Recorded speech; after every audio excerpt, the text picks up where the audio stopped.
اسلام کے مطابق حیات کا جو معنی ہے زندگی بھر ایک ایک سانس، آخری سانس تک صراط مستقیم، صراط راستہ، یعنی زندگی بھر چلنا ہے، منزل نہیں ہے دنیا میں۔ منزل کیا ہے؟ دیکھو منزل وہ ہوتی ہے کہ جہاں پہ جا کے بندہ ٹھہر جائے اور اس کے آگے راستہ نہ ہو۔ منزل اسی کو کہتے ہیں نا کہ اب اس کے آگے راستہ نہ ہو۔ دنیا میں زندگی میں کوئی ایسا مقام نہیں ہے جس کے متعلق اللہ نے فرمایا کہ یہ منزل ہے، اس کے آگے راستہ نہیں ہے۔ اس بلکہ ساری حیات، زندگی کا ایک ایک لمحہ، ایک ایک سانس صراط مستقیم اور صراط راستے کو کہتے ہیں، یعنی چلنا، زندگی بھر سفر کرنا ہے، منزل نہیں ہے۔ منزل وہ ہوتی ہے جس کے بعد راستہ نہ ہو، جہاں ہمیشہ ٹھہرنا ہو، اور وہ کیا ہے؟ وہ صرف ایک چیز ہے جس کے بارے میں اللہ نے فرمایا خالدین فیہا، ہمیشہ رہنا ہے، وہ جنت ہے۔ تو دوسری بات یہ یاد رکھیے کہ زندگی میں منزل نہیں ہے۔ آپ سوچیں کہ میں نے اتنی نیکیاں کر لی، اتنے حج کر لیے، اتنے نوافل پڑھ لیے تو بس ہو گیا، کہ بس کا جو معاملہ ہے نا اور کافی کا جو معاملہ ہے یہ نہیں ہے زندگی میں، یہ جنت ہے۔ تو زندگی صراط مستقیم ہے، زندگی راستہ ہے، منزل نہیں ہے۔ منزل آخرت، خالدین فیہا۔ اس راستے سے ہمیں طے کرنا ہے کہ ہمیں منزل کون سی اپنانی ہے۔ خالدین فیہا جنت کے بارے میں بھی ہے، خالدین فیہا جہنم کے بارے میں۔ کافر جہنم میں ہمیشہ رہے گا، مومن جنت میں ہمیشہ رہے گا۔ اب جو ہے ابتدا ہی سے چلا جائے، اللہ کی رحمت ہو جائے، یا اس طرح ہو کہ پہلے جہنم میں بھیج دیا جائے، پھر اللہ کی رحمت اور اسے نکال کر جنت میں بھیج دیا جائے، سیدھا جائے یا جہنم سے ہوتا ہوا جائے، دونوں صورتوں میں اللہ کی رحمت ہی ہوگی جو وہ جنت میں جائے گا۔ اپنے عمل کی بنیاد پر کوئی نہیں جائے گا۔ اپنے عمل کی بنیاد پر تو ہم زندگی کی ایک سانس کا حق ادا نہیں کر سکتے، ساری زندگی سجدوں میں گزارنے کے باوجود۔ اپنے عمل کی بنیاد پر کوئی نہیں جائے گا، جو جائے گا اللہ کی رحمت سے جائے گا۔ تو یہ بہت لوگوں کو شیطان کا وسوسہ کہہ لیں، بار کہہ لیں کہ دنیا کے کسی یعنی زندگی میں کوئی کام کر کے ہم اسے منزل سمجھنے لگتے ہیں کہ بھئی اب ہمیں مزید نیکیوں کی ضرورت نہیں، مزید ہمیں اتباع قرآن و سنت کی ضرورت نہیں۔ بہت سے ہمارے بیوقوف گھوم رہے ہیں کہ جناب حاجت نہیں ہے، ضرورت نہیں ہے۔ اللہ نے دنیا میں منزل دی نہیں ہے، زندگی میں منزل دی نہیں ہے، صرف راستہ، اور راستے کا کام ہے آگے بڑھتے چلے جاؤ، آگے بڑھتے چلے جاؤ۔ کسی جگہ ٹھہر جانا یہ بھی راستے کے اصول کے خلاف ہے۔ راستے کا کام ہے چلتے چلے جاؤ، چلتے چلے جاؤ۔ تو صراط مستقیم پہ بس چلتے چلے جاؤ، رکنے کا کام نہیں ہے۔ منزل سمجھنا تو گمراہی ہے، رکنے کا بھی کام نہیں۔ تھوڑی دیر بھی نہیں رکا جاتا راستہ سڑک، وہ تو کوئی اسٹیپ آتا ہے تو وہاں پر آپ رکتے۔ صراط مستقیم میں ایسا نہیں ہے کہ آپ بیٹھ کر سانس لے لیں، ایک دو دن کی نماز آپ پر معاف ہو گئی، ایسا نہیں۔ تھوڑی دیر کے لیے آپ پر نیکی اور گناہ برابر ہوگا، ایسا نہیں ہے۔ صراط کا مطلب بس چلتے رہو، چلتے رہو، چلتے رہو۔ اچھا، صراط الذین انعمت علیہم، چلنا بھی ان کے راستے پر ہے جن کی اتباع میں ہو، جن کے نام لے گا ہو، جو ہم بیعت ہوتے ہیں، بزرگوں سے وابستگی اختیار کرتے ہیں۔ یہاں ہمارا ٹرینڈ چینج ہو گیا۔ بیعت کا معنی ہے بک جانا، مرید کا معنی ہے خود کو ارادت رکھنا، ارادہ رکھنا۔ حکم شیخ کا چلتا ہے، مرید کہتے ہیں جس کی گردن جھکی رہے، بس لبیک لبیک لبیک، اس کے علاوہ کچھ نہیں۔ آج کل ٹرینڈ یہ ہو گیا، ڈیمانڈ مرید کرتا ہے کہ جناب ایک تو یہ کہ پیر ایسا ہو ایسا ہو، اس میں تو جائز ناجائز دونوں چیزیں موجود ہیں، لیکن وابستہ ہو جانے کے بعد یہ چاہیے، یہ چاہیے، وہ چاہیے، وہ چاہیے، یہ مرید کا کام ہی نہیں ہے۔ مرید، لفظ مرید کا معنی ہی نہیں ہے۔ تو شیخ بولے گا یہ چاہیے مرید سے، وہ نوٹ نہیں کہ یہ چاہیے وہ چاہیے، مطلب کردار۔ شیخ بتائے گا کہ مرید ایسا ہونا چاہیے، شیخ بتائے گا مرید ایسا ہونا چاہیے، لیکن ہم یہ تو سوچتے ہی نہیں ہے کہ یار ہماری ذمہ داری، ہم نے اپنے گلے میں جو ہے نا ایک ہار ڈالا ہے، ہم نے اپنے گلے میں جناب ایک پٹا ڈالا ہے، تو غلام ہمیں اتباع، ذمہ داری، احکام کو تسلیم کرنا یہ ہماری ذمہ داری ہے، ہمارا فرض ہے۔ ہم اور احکام چلا رہے تھے، ہمیں یہ چاہیے، ہمیں یہ چاہیے، ہمیں یہ چاہیے. تو مرید کا معنی یہ ہے. بزرگوں سے تعلق، اس کا انصاف یہ ہے اور اس کا تقاضا یہ ہے کہ وہ کہیں گے کہ تمہیں کیسا ہونا ہے اور ہمیں ویسا بننا ہے. آج کل ہم پچھلے چند جمعوں سے بات چلا رہے ہیں حضور غوث اعظم کی. آج بھی ہم حضور غوث اعظم کی تعلیمات لے کر آئے. کوشش یہی ہوتی ہے نا کہ جس بزرگ کی بات ہو شان تو بیان ہو. شان تو ہم سنتے ہی رہتے ہیں. اصل مقصود جس سے ہم پیچھے ہٹ رہے ہیں وہ تعلیمات، کہ وہ ہمیں کیسا دیکھنا چاہتے ہیں. ہم نے تو دیکھ لیا، آزما بھی لیا کہ وہ دستگیر ہے، آزما بھی لیا کہ وہ غوث ہے، آزما بھی لیا کہ وہ مشکل کشا ہے. سب آزما لیا اور حقیقت پایا. اب ذرا یہ بھی دیکھ لیں وہ ہمیں کیسا دیکھنا چاہتے ہیں.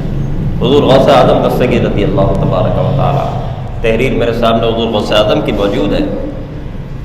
10 باتیں بیان فرمائی مختصر، میرے تمہارے سب کے لیے انفرادی طور پر ہے. اب ہر بندہ پہلے یہ تصور بنا لے کہ غوث اعظم کا فرمان میرے لیے. غوث اعظم چاہتے ہیں کہ مجھے ایسا دیکھنا چاہتے ہیں، اور یہ میرے لیے احکام اور تعلیمات ہیں کہ جناب آپ نے یہ کرنا ہے اور یہ نہیں کرنا ہے. جب تک ہم یہ نہیں سوچیں گے کہ یہ میرے لیے ہے، جب تک عمل نہیں ہوگا. آج دین متین کے احکام بتائے جاتے ہیں، ٹھیک ہے عام مسلمانوں کے لیے ہے، تو ہم اس پر عمل نہیں کر پاتے. جس پر ہمیں عمل کرنا ہوتا ہے ہم اسے انفرادی حیثیت سے سنتے ہیں. اب 12,000 ملیں گے، اب وہ یہ نہیں سوچ رہا کہ یہ سب نہیں مجھے کیسے لینے. نادرا پہ رش لگا ہوا ہے، NIC بنوانے والوں کا پھر ایک دفعہ رش ہو گیا. کیوں؟ بولا وہ 12,000 لینے. تو یہ کیا تھا؟ حکم اجتماعی تھا، پالیسی اجتماعی تھی کہ سب کے لیے، لیکن ہم نے اسے انفرادی لیا کہ نہیں جناب مجھے اس سے فائدہ، بھلے سے پوری قوم کے لیے ہو، بھلے سے پوری کراچی کے لیے ہو، لیکن میں نے فائدہ لینا. بھائی معلومات کی کیا کرنا ہے، کیسے کرنا ہے، کوئی سانس لگ جائے، یہ ہو جائے، وہ ہو جائے. 3 دن لوگ لائن میں کھڑے ہوئے. میں کوئی مذاق نہیں اڑا رہا یا میں کسی کو تانا نہیں دے رہا، لیکن میں صرف یہ سمجھا رہا ہوں کہ ایک اجتماعی پالیسی تھی، لیکن ہمارے کیونکہ فائدہ تھا تو ہم نے اسے انفرادی لیا کہ یار دنیا تو لے نہ لے، فائدہ میں نے کس طرح فائدہ لینا ہے. اس کے علاوہ اور بھی ایسی بہت ساری جگہ ہے جہاں پر ہم اس طرح کا جو ہے طریقہ اپناتے ہیں کہ اسے انفرادی سمجھتے ہوئے فائدہ اٹھاتے ہیں، اس کے لیے تکلیف بھی اٹھاتے ہیں، معلومات بھی لیتے ہیں اور اس کے تقاضے کو بھی پورا کرتے ہیں. پتہ ہے NIC کے بغیر نہیں ملے گا. جو بیچارہ 2 سال سے NIC ایکسپائر ہوا وہ نہیں بنوا پایا، ابھی وہ کھڑا ہوا ہے وہاں پر. اسے پتہ 1500 کے دیہڑی کا نقصان ہوگا ٹھیک ہے، لیکن آگے بھی تو فائدہ ہے اور ہو سکتا ہے یہ سلسلہ چلتا رہا.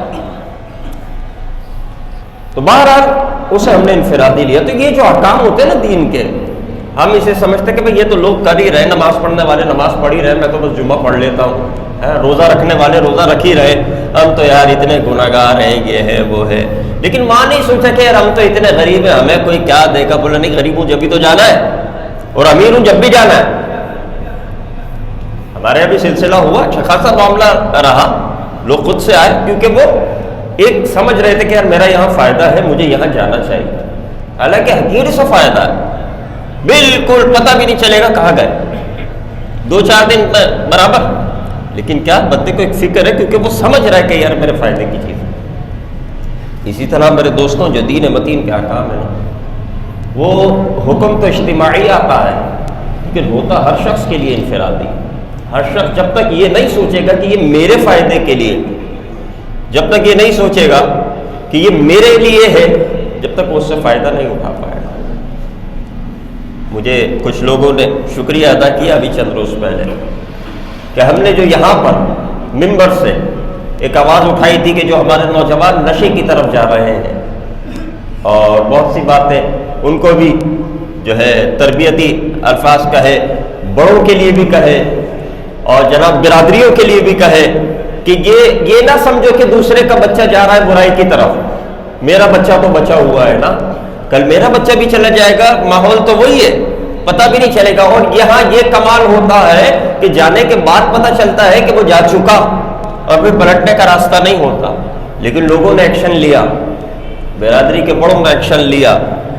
جو بچے تھے ان کے والدین نے بھی ایکشن لیا، اور آج اللہ کا شکر کہ مجھے آ کر مبارکباد بھی دی گئی اور مجھے آ کر شکریہ بھی ادا کیا گیا کہ جناب یہاں پر ہم نے جب ایک اجتماعی حیثیت سے اس کو فالو کیا اور برائی کو برائی سمجھ کے ختم کرنے کی کوشش کی تو الحمدللہ کافی حد تک ختم ہو چکی ہے۔ اور اس باپ سے پوچھو نا کہ جس کا بچہ اس دلدل میں جانے کے بعد واپس آ گیا، وہ بتائے گا اسے کتنی بڑی نعمت ملی۔ اس کا جوان بچہ جا چکا تھا، زندگی ختم ہو چکی تھی، وہ کسی کام کا نہیں رہتا نا، لیکن اب وہ واپس آیا اور جناب وہ پھر سے صحت یاب ہوا، پھر سے وہ جناب ایک طاقت اس کے بدن میں آئی۔ تو یہ کیسے ہو گیا؟ کوشش سے۔ حالانکہ نشہ ایسی چیز ہے کہ بندہ سوچتا ہے کہ یار یہ گیا، اب یہ واپس نہیں آئے گا، سینکڑوں دفعہ علاج ہو جاتے ہیں، درجنوں بار علاج ہو جاتے ہیں، لیکن وہ کیوں نہیں ہو پاتا؟ کیونکہ ہم ذمہ دار کسی اور کو ٹھہراتے ہیں کہ جناب ہاسپٹل میں ایڈمٹ کر دیا، آپ کریں۔ ہاسپٹل میں تو خود یہ سب مل جاتا ہے، اور اگر نہیں بھی ملے تو ہاسپٹل سے آنے کے بعد وہ پھر اسی گیدرنگ میں جاتا ہے۔ جب تک ہم خود ایکشن نہیں لیں گے کسی گناہ پر، کسی برائی پر، وہ برائی ہمارے معاشرے، ہمارے محلے سے نہیں مٹ سکتی۔ پولیس آئے گی، صرف مجرموں کو ایک طرف کر دے گی یا لے جائے گی، تھوڑے دن بعد چھوڑ دے گی، یا فی الحال جو ہے امن و امان قائم کر دے گی، لیکن وہ جو ناسور معاشرے کے ہمارے محلے میں، ہمارے معاشرے میں پل رہے ہیں، جب تک انہیں ختم نہیں کیا جائے گا، جب تک انہیں سزائیں نہیں دی جائیں گی، جب تک انہیں اپنے محلے میں آنے سے روکا نہیں جائے گا، یہ مسائل حل نہیں ہوں گے۔ تو یہ ایک تجربہ ماضی قریب میں ہمارے سامنے رہا کہ سب نے مل کر ایکشن لیا، دوسرے کے بچے کو اپنا بچہ سمجھا اور اپنے بچے کی فکر اس کے جانے سے پہلے کی، تو اللہ نے اس کا نتیجہ ہمارے سامنے رکھا کہ ایک اچھائی ہمارے سامنے آئی۔ تو یہ صرف نشے کے معاملے میں نہیں، یہ ہر معاملے میں اسی طرح ایکشن لینا پڑے گا۔ اگر ہم چاہیں اسی طرح مل کر ایکشن لیں تو ہم سب کو نمازی بنا سکتے ہیں، ہم چاہیں تو ہم عقائد کی حفاظت کر سکتے ہیں۔ اب جس طرح یہ دیکھتے ہو نا کہ کوئی نشے میں لگانے والا باہر سے تو نہیں آ رہا، میرا بچہ کسی شرابی، کسی ہیروئنچی کے ساتھ تو نہیں بیٹھ رہا، اسی طرح یہ بھی دیکھو کہ میرا بچہ کسی برے عقیدے والے کے ساتھ تو نہیں بیٹھ رہا، میرا بچہ کسی ایسے شخص کے ساتھ تو نہیں بیٹھ رہا کہ جو اسے اسلام سے دور لے جائے۔ آج آپ کو بتاؤں کہ بہت زیادہ تیزی سے یہ معاملات چل رہے ہیں، لوگ خدا کے منکر ہوتے جا رہے ہیں۔ باقی بد مذہبیوں کا تو ہم کیا تذکرہ کریں، ڈائریکٹ خدا کا ہی کے وجود کے انکار کرنے والے ہمارے معاشرے میں پیدا ہونے لگے ہیں۔ جو کل تک مسلمان تھے وہ خدا کے وجود کے منکر ہو چکے ہیں۔ تو یہ ہمیں اس نظریے سے بھی دیکھنا پڑے گا کہ ہمارا بچہ کہ کہیں کسی ایسے شخص کے پاس تو نہیں بیٹھ رہا۔ میں جانتا ہوں ایسے لوگوں کو کہ کل یہاں کے نمازی، اسی باغ اطہار کی بات کر رہا ہوں، یہاں کے نمازی نہ صرف نمازی بلکہ نماز کے بعد اچھا خاصا وقت تسبیحات میں گزارنے والے کہ جنہیں میں دیکھا کرتا تھا، آج وہ فرض نماز کے لیے مسجد میں داخل نہیں ہو پا رہے۔ کیوں؟ کیونکہ میں یہ بھی دیکھ رہا تھا کہ جن لوگوں کے ساتھ وہ بیٹھ رہے ہیں، مجھ سے سوالات ہوتے تھے، آنے والا مجھ سے سوال کرتا تھا کہ یہ ایسے یہ ایسے، وہ ایک بد مذہبی کا نظریہ تھا، اور میں نے سمجھایا بھی اشارتاً کہ ان کے ساتھ بیٹھنا چھوڑ دیں، ان کی جو باتیں ہیں وہ سمجھ سے باہر ہے، اسلام کے خلاف ہے۔ لیکن وہ چلتا رہا معاملہ۔ آج بھی میں دیکھتا ہوں کہ لوگ پہلے جو مسجد میں وقت گزارا کرتے تھے نمازوں کے علاوہ، آج وہ فرض نماز کے لیے سامنے سے ایسے گزر جاتے ہیں۔ یہ کیا ہے؟ یہ اللہ نے ان سے توفیق لے لی ہے۔ کل اپنے گھر میں بلا کر بٹھانے والا آج فرضیت کے لیے بھی تمہیں باہر سے لوٹا رہا ہے۔ اس میں کس کا نقصان ہوا؟ کیا امام مسجد کا نقصان ہوا؟ نہیں۔ کیا مسجد کے نمازیوں کا نقصان ہوا؟ کسی کا نقصان نہیں ہوا۔ نقصان اس کا اپنا ہوا کہ کل بری صحبت اپنائی اور وہ صحبت کام کرتے کرتے کرتے کرتے آج یہاں تک آ گئی کہ بابا تجھے نمازوں کی ضرورت نہیں۔ کتنا بڑا نقصان ہوگا۔ وہ چہرے کا نور بھی گیا، ہاں وہ دل کی رونق بھی گئی، وہ روحانیت بھی گئی، اور پتہ نہیں کہاں تک پہنچے ہوں گے، صحبت کہاں تک لے کر کے گئی ہوگی۔ اللہ ہمیں محفوظ فرمائے۔ تو یہ صرف جو ایکشن لیا گیا صرف نشے کی حد تک نہیں، اسلامی عقائد کے اعتبار سے بھی ہمیں دیکھنا پڑے گا کہ ہمارے محلے میں کون آ رہا ہے، ہمارے بچے کس کے پاس جا رہے ہیں، یہ سب پر لازم ہے۔ حضور غوث اعظم کی یہ 10 باتیں یاد رکھو ہمارے لیے، میرے لیے، تمہارے لیے۔ فرمایا پہلی چیز، اپنے مرید کو جو تربیتی احکام بیان فرمائے. ارشاد فرمایا انسان اللہ تعالیٰ کی قسم نہ کھائے، نہ سچی نہ جھوٹی، نہ ہی جان بوجھ کر نہ بھول کر. کیونکہ جب قسم کھانے کی عادت ہو جائے گی نا، جب قسم سے بچنے کی عادت ہو جائے گی تو فرمایا جب وہ قسم کھانا چھوڑ دے گا تو اس عادت کے باعث اللہ تعالیٰ اپنے انوار و تجلیات کے دروازے اس پر کھول دے گا. اب عقل یہ کہتی ہے کہ حضور قسم کھانے نہ کھانے سے اللہ تعالیٰ کے انوار و تجلیات کا کیا تعلق؟ تو یہ بتاؤ میں اور آپ یہ اچھا جانتے ہیں یا غوث اعظم اچھا جانتے ہیں؟ وہ جانتے ہیں، وہ معرفت حاصل کر چکے، اللہ کا قرب حاصل کر چکے. اگر وہ اس چیز سے منع کر رہے ہیں تو کچھ تو ان کا تجربہ کہہ رہا ہوگا جبھی تو منع کر رہے ہیں. تو بات چھوٹی سی ہے کہ جھوٹی سچی قسم کی آپ پرواہ نہ کریں، نہ کھائیں، قسموں کو چھوڑ دیں. حضور غوث اعظم فرماتے ہیں اللہ انوار تجلیات کے دروازے کھول دے گا. اور قسم کون کھاتا ہے؟ جسے اپنی بات مسلط کرنی ہو. وہ پیار سے مسلط کرنے والا جو ہوگا نا وہ قسم کا استعمال کرے گا کہ بھئی قسم اٹھا کر سامنے والے کو یقین دلانا. آپ کا کام ہے بات بتا کر چھوڑ دیں. سودا کون لے گا کون نہیں لے گا یہ تو اللہ تعالیٰ منتخب فرماتا. اور جو اعمال آپ کی جیب میں آئے گا اس میں برکت ہوگی یا نہیں ہوگی یہ فکر کریں، بجائے اس کے کہ مال کی کثرت کی فکر کریں. کثرت کے بجائے برکت کی فکر کرنی چاہیے. ہم یہ سوچتے ہیں کثرت کیسے ہوگی، ابھی یہ سوچنا چاہیے برکت کیسے ہوگی. کیونکہ جب برکت ہوگی تو تھوڑا مال بھی کافی ہوگا، اور برکت نہیں ہوگی تو کثرت بھی بیکار ہو جائے گی. تو پہلی تعلیم حضور غوث اعظم کی. حضور غوث اعظم فرماتے ہیں کہ اس سے جو ہے اس کے دل کو نفع محسوس ہوگا اور اس کے درجات میں بلندی ہوگی اور دیگر بہت ساری چیزیں بیان فرمائیں. دوسری بات فرمایا جھوٹ سے اجتناب کریں، مذاق میں ہو یا سنجیدگی میں ہو. کیونکہ جب وہ جھوٹ چھوڑنے کا پکا ارادہ کر لے گا تو اللہ تعالیٰ اس کا سینہ کھول دے گا، علم میں صفائی عطا فرمائے گا اور وہ ایسا ہو جائے گا گویا وہ جھوٹ کو جانتا ہی نہیں. جب وہ کسی سے جھوٹ سنے گا تو اسے عیب سمجھے گا، ہاں جھوٹ سے نفرت کرے گا اور لوگوں کو یہ بات بتائے گا کہ جھوٹ نہیں بولنا چاہیے. تو اس کا اجر بھی اللہ تعالیٰ اسے عطا فرمائے گا اور دین کی تبلیغ کرنے والوں میں اس کا شمار ہوگا. تو پہلی چیز قسم نہ کھائے، دوسری چیز جھوٹ نہ بولے چاہے مذاق ہی میں کیوں نہ ہو. تیسری چیز کسی سے کوئی وعدہ کر لے تو پوری کوشش کرے کہ اس کی وعدہ خلافی نہ ہو، ورنہ وہ وعدہ کرنا ہی چھوڑ دے. وعدہ وہ کرے کہ جو پورا کر سکتا ہو اور پوری کوشش کرے. اور اگر وہ سمجھتا ہے کہ وہ وعدے پورے نہیں کر پا رہا تو فرمائے کہ وعدہ کرنا چھوڑ دے، کیونکہ یہ اس کے عمل کو مضبوط کرے گا. جب وہ وعدے کو پورا کرنے کا عادت بنا لے گا تو فرمایا پھر سیدھا راستہ اختیار کرنے کا یہ ایک ذریعہ ہے. کیونکہ وعدہ خلافی بھی ایک قسم کا جھوٹ ہے. جب وعدہ خلافی نہیں کرے گا تو اس کے لیے اللہ تعالیٰ سخاوت اور حیا کا دروازہ کھول دے گا اور سچے لوگوں میں اس کا شمار بھی ہوگا اور سچے لوگوں کی محبت بھی اللہ تعالیٰ اس عطا فرما دے گا. تو فرمایا کہ وعدہ خلافی بالکل نہ کرو. ہمارے لیے یہ لفظ انشاءاللہ، یہ انشاءاللہ بھی ایک وعدہ ہے اور انشاءاللہ کا معنی ہے کہ اگر اللہ نے چاہا.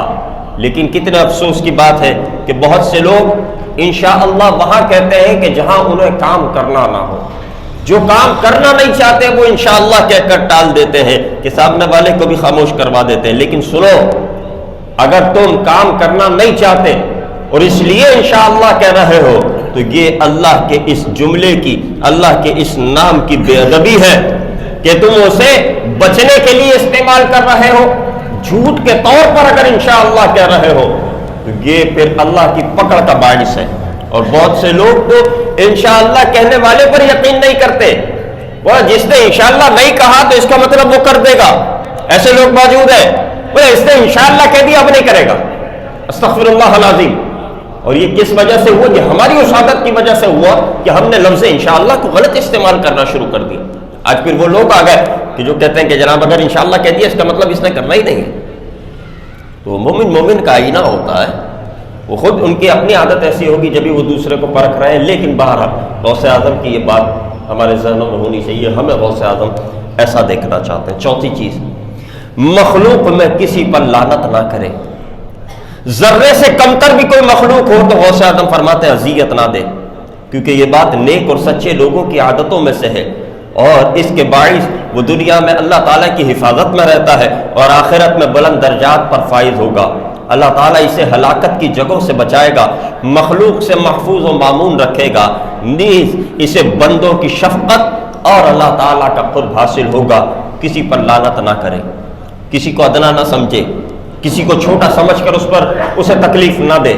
یہ غوث اعظم فرماتے ہیں اس سے عاجزی پیدا ہوگی، اس سے اللہ کا قرب ہوگا، اس سے لوگوں میں محبوب بنے گا۔ ہم سمجھتے لوگوں میں میری بات ہو، میں لوگوں میں محبوب ہو جاؤں، اس کے لیے ہم جو ہے جبری طریقہ اختیار کرتے ہیں۔ غوث اعظم فرماتے ہیں نہیں، جبری طریقے سے لوگ نفرت کریں گے، بلکہ کیا اچھے اخلاق اپناؤ، کسی پر لعنت نہ کرو، کسی کو برا نہ کہو، کسی کو گالی نہ دو، کسی کو تکلیف نہ دو، تو لوگوں میں تمہاری محبت پیدا ہوگی۔ ذرا ہم دیکھیں تو صحیح نظر مار کے کہ جو اس طرح کا ہے لوگ اس سے محبت کرتے ہیں، اور جو جبری انداز میں لوگوں سے تعلق رکھتا ہے اس سے محبت نہیں کی جاتی۔ پانچویں چیز فرمایا مخلوق میں کسی کے لیے بد دعا نہ کرے، اگرچہ اس نے اس پر ظلم ہی کیا۔ ظالم کے لیے بھی فرماتے بد دعا نہ کرو، اسے دعا دو۔ حضور علیہ الصلوۃ والسلام جنہوں نے پتھر مار کر لہو لہان کر دیا، کہا گیا حضور ان کے لیے بد دعا کیجیے، ہلاکت کی دعا کیجیے۔ فرمایا نہیں، میں بد دعا کرنے کے لیے تھوڑی بھیجا گیا ہوں، میں عذاب نازل کرنے کے لیے تھوڑی بھیجا گیا ہوں، میں تو رحمت للعالمین بنا کر بھیجا گیا ہوں، مجھے تو اللہ نے رحمت بنا کر بھیجا ہے، میں بد دعا نہیں کروں گا۔ حضور نے دعا فرمائی ان کے لیے، اور ان کی نسلوں میں اللہ تعالیٰ نے مومنین پیدا فرمائے۔ جب حضور نے دعا فرمائی تو فرمایا کہ کسی کے لیے بد دعا نہ کرو، نہ زبان کے ذریعے کسی کو برا کہو، نہ عمل کے ذریعے بدلہ لو۔ فرمایا قول و فعل کے ذریعے جوابی کارروائی نہ کرو، یہ عادت ایسی ہے کہ جو انسان کے درجات کو بلند کر دیتی ہے۔ جب یہ آداب اپنائے گا تو دنیا و آخرت میں عزت والا مقام حاصل کرے گا، دنیا میں بھی آخرت میں بھی۔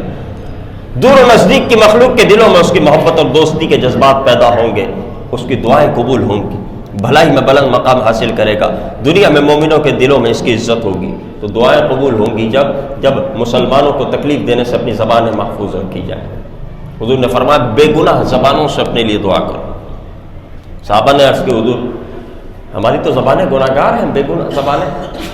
وہ صحابہ جو واقعی گناہوں سے اللہ نے محفوظ رکھا تھا وہ کہہ رہے ہیں کہ حضور ہم وہ زبانیں کہاں سے لائیں کہ جو بے گناہ زبانیں ہوں؟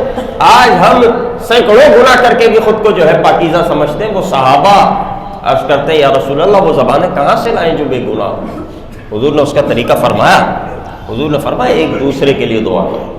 تمہاری زبان تمہارے حق میں گناہ گار ہے، اس کے حق میں تو بے گناہ ہے، اس کی زبان اس کے حق میں گناہ گار ہے، تمہارے حق میں تو بے گناہ ہے۔ فرمایا بے گناہ زبانوں سے دعا کرنے کا مطلب یہ ہے کہ ایک دوسرے کے لیے دعا کرو، ایک دوسرے کے لیے دعا قبول ہوتی ہے۔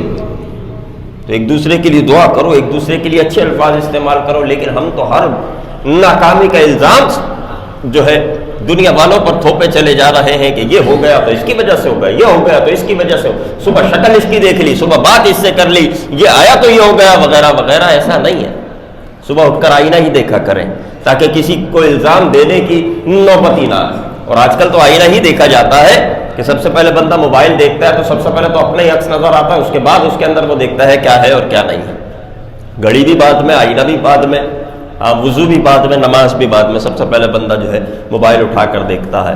تو موبائل میں پہلے اپنا ہی چہرہ دیکھنا چاہیے تاکہ کسی پر یہ بندہ الزام نہ رکھے اور اسے معلوم ہو کہ میں نے اپنا ہی چہرہ دیکھا ہے، ٹھیک ہے؟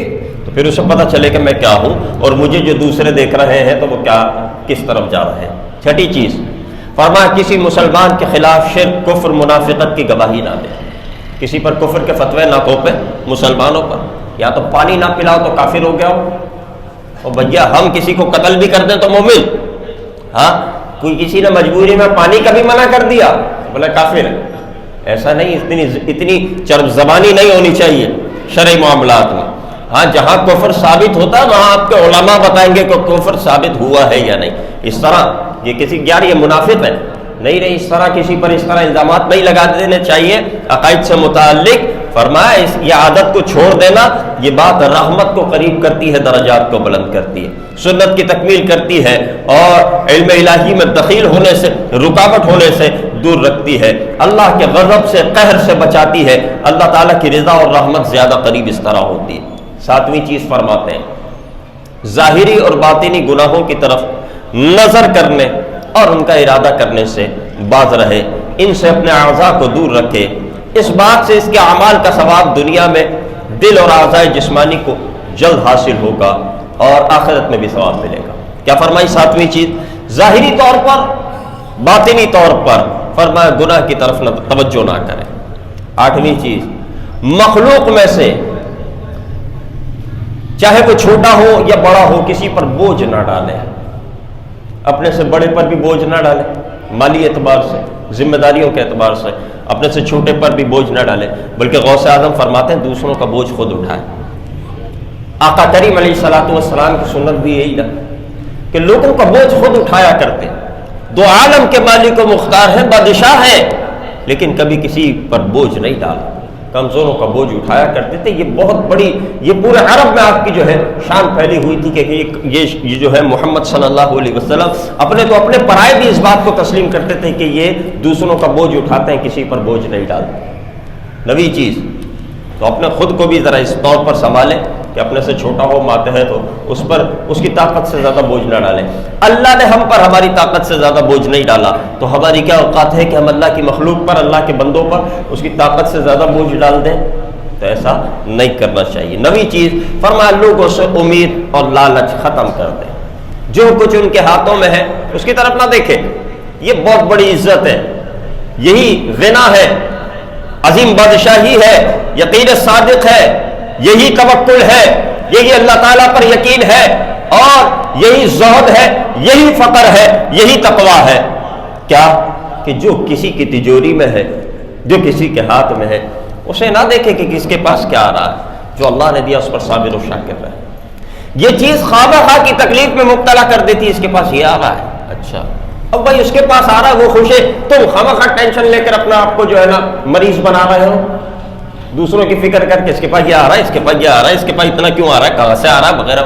بابا یہ دیکھو تم کیا کر سکتے ہو، اس کی کامیابی کا راستہ الگ ہے، تمہاری کامیابی کا راستہ الگ ہے۔ تو یہ وہ بیماری ہے کہ جس کی وجہ انسان خود بنتا ہے، اور اس کی وجہ سے کئی بیماریاں جنم لیتی ہیں، وہ کیا کر رہا ہے، وہ کیا کر رہا ہے، وہ کیا کر رہا ہے۔ یہ چیز چھوڑ دو، اپنے آپ کو دیکھو اللہ نے مجھے کیا صلاحیت دی ہے اور اس میں جان توڑ محنت کرو، کامیاب ہو جاؤ گے۔ 10ویں چیز تواضع، عاجزی، انکساری، اس کے ذریعے سے بزرگی ملتی ہے، درجات بلند ہوتے ہیں، اللہ تعالیٰ کی مخلوق میں عزت اور رفعت ملتی ہے، دنیا و آخرت میں جس کام کا ارادہ کرے اس کام کی طاقت ملتی ہے۔ تواضع و عاجزی انکساری میں طاقت ہے۔ اللہ کو یہی محبوب ہے کہ انسان عاجز ہو کر رب کی بارگاہ میں بھی عاجز ہو کر آئے اور اس کے مخلوق سے بھی عاجزی کے ساتھ ملے، لیکن افسوس کی بات یا تو ہم رب کی بارگاہ میں عاجز ہو کر نہیں آتے، ایسے سینہ تان کر کھڑے ہوتے ہیں، بالکل جدا جدا کھڑے ہو جاتے ہیں، ہاں لباس کہیں جا رہا ہے، پرواہ نہیں ہے۔ جو عاجزی کرتا ہے وہ اپنے لباس کو بھی درست رکھتا ہے، اپنی اداؤں کو بھی درست رکھتا ہے، اپنے جو ہے قلب کو بھی درست رکھتا ہے، اپنی نیت کو بھی درست رکھتا ہے۔ یہی عاجزی کی علامت ہے رب کی بارگاہ۔ رب کی بارگاہ میں بالکل عاجز ہو کر حاضر ہوا کرو، جو تقاضے پورے کرو، لباس صحیح ہو، نیتیں صحیح ہو، پڑھنا اچھا آتا ہو، یہی عاجزی ہے۔ اور اللہ کی مخلوق کے ساتھ بھی عاجزی سے پیش آؤ، عاجزی میں بلندی ہے۔ یہ غوث اعظم کی 10 باتیں تھیں جو میرے آپ کے سب کے لیے تھی۔ یہ بس سمجھنا کہ ایک کتاب غوث اعظم نے لکھی اور امام صاحب نے پڑھ کر سنا دی، نہیں، یہ پیغام تھا سرکار غوث اعظم کا ہم سب کے لیے انفرادی طور پر۔ اللہ ہمیں اس پر عمل کی توفیق عطا فرمائے۔ وآخر دعوانا الحمد للہ رب العالمین۔